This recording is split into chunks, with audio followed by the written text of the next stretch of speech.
Okay, so this is step two on the movie trailer assignment.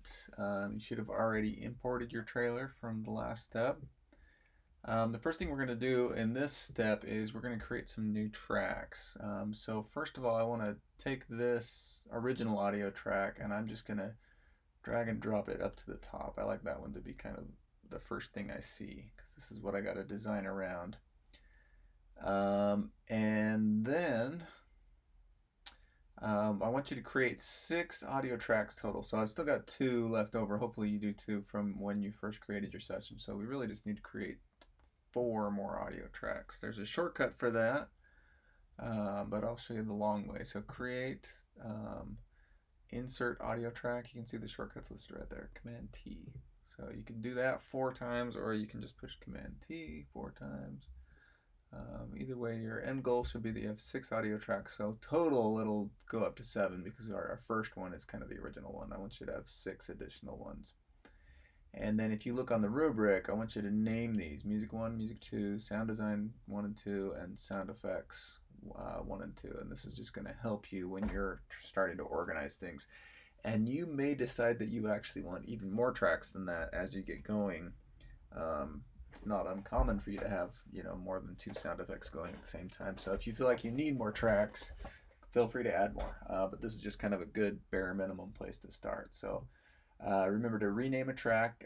You can just click on the track and then 2 finger tap and go to rename, or if you're shortcuts, that's Command R. And so this is going to be Music 1,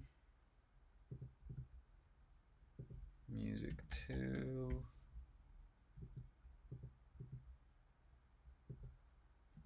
Sound Design 1, Sound Design 2, and then last we got, I'm just going to call this Effects 1 and Effects 2. Okay, so now we got our 6 tracks, and this will really help us kind of group things as we get going. If you want, you can change the colors of the track by 2 finger tapping on it. That can be helpful just for you to kind of organize things. I usually like kind of similar colors for different things, so maybe I'll um, green and blue kind of for my music, and orange for the sound design, and maybe like a bluish for the sound effects. That's up to you.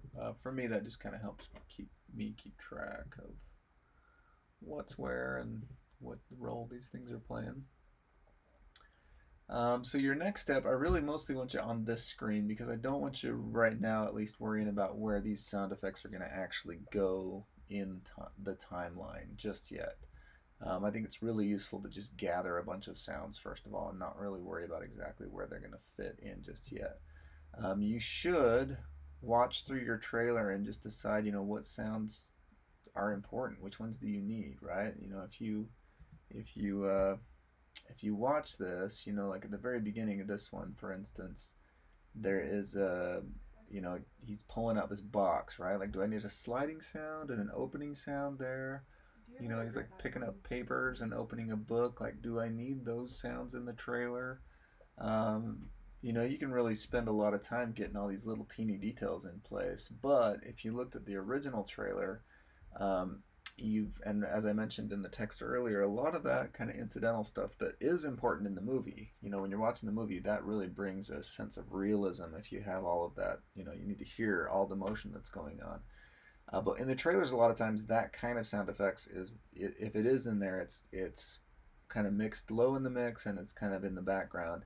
And what is in its place are these really kind of intense musical and sound design things to get you feeling like, he's just pulling this box out of a closet and looking at a yearbook, but we're already having a sense of kind of dread a little bit, or something's wrong, or something bad is going to happen. And so um, rather than focus right off the bat on like finding all these little teeny incidental scenes, I think it's probably better to really find, some of those really strong elements that you are definitely going to need in this film. So some intense music, um, some ominous sounds that just sound like, something bad is about to happen. Those are the kind of things that we need, right?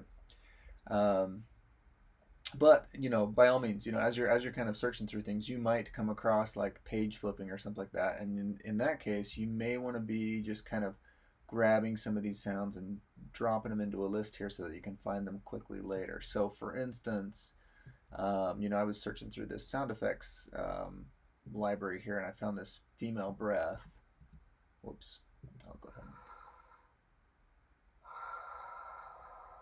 And I think that could be really effective as things are starting to get intense. So I'm going to drag that and I'm just going to put it under my effects list right here. And this is just kind of making a list. It's not going onto the screen in any particular order. It's just a list that I can grab from later, right?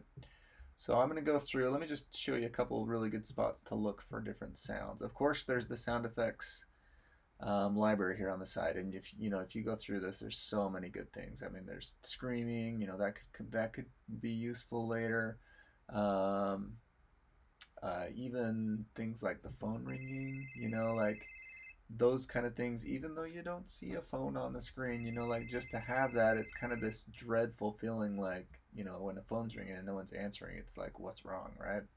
Um, Body impacts, there's bullets, there's gunshots. We're gonna need a gunshot in there somewhere probably.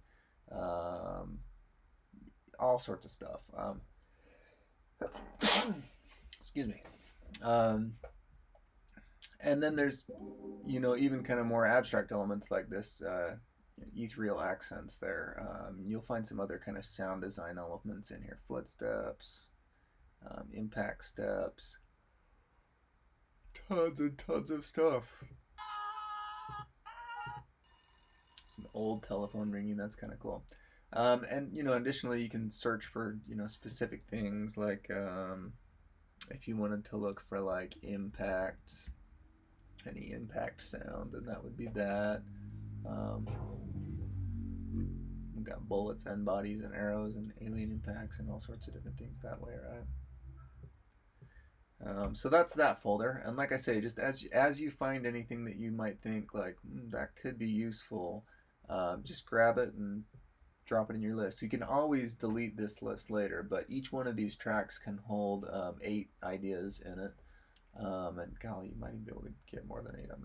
Can't remember now. Yeah, you can keep adding. So they could get huge, right?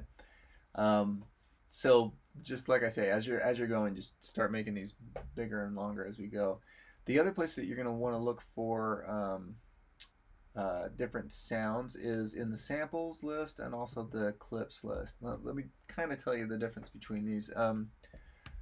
This is a little bit strange to me with what Ableton does, but samples is mostly audio files, so that's good. I think this is probably going to be your number one place to look besides the sound effects folder.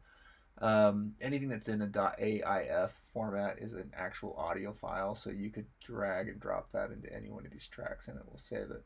A lot of these samples though are just like one drum hit, like that's just a cymbal hit, right? Or a single sound. And so just kind of be aware of that as you're going through it. If you're looking for some longer clips, there's so much stuff in here, and all these libraries are so big, you just don't have the luxury of going through and listening to every single sound before you decide if you're going to use it or not. So try and be smart as you're going through this, and like look for things that sound right, like ambience shadowed. I just automatically am kind of drawn to that one. Like that's got some good hits, and so like that sounds like a good sound design element. I'm gonna put that in my list, and you get the idea. So just as you're going, just make sure that you are populating your list. And I would say before you go to the next step of actually placing things in order, that you have at least 5 or 6 options in each of these categories. So that's kind of like what you're looking for as you're going. I think that's it that we need to cover on this. Yep, that's it for the step. So the next video will walk you through the next step of taking it to the next screen. So I'll see you on that one.